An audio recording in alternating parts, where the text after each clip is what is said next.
বাবা। সে বলে তাই, তাহলে তোমাদের ইমামকে ডাকো।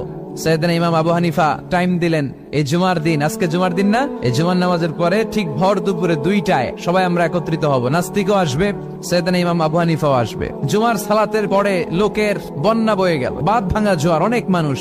নাস্তিক এসেছে, লক্ষ লক্ষ লোক এসেছে, আসে নাই ইমাম আবু হানিফা। আসে না আধা ঘন্টা, 1 ঘন্টা, 2 ঘন্টা পরে আসছে। নাস্তিক বলে, এই তোমাদের ইমাম যার কোনো সময়ের জ্ঞানই নাই, এর সাথে কিসের তর্ক? সাইয়েদনা ইমাম আবু হানিফা বলে, ইনদি উযর, আমার ওজর আছে। কি ওজর? সাইয়েদনা ইমাম আবু হানিফা বলেন, আমি ঘর থেকে বের হয়ে আসার পথে একটা নদী পার হয়ে আসতে হয়। আজকে এসে দেখি নদীর মধ্যে কোনো মানুষ টানুষ নাই, নৌকা নাই, মাঝি নাই, কিচ্ছু নাই। তো হঠাৎ দেখলাম পাশে বিশাল বড় একটা গাছ, এই গাছটা এমনি এমনি 2 ভাগ হয়ে গেল।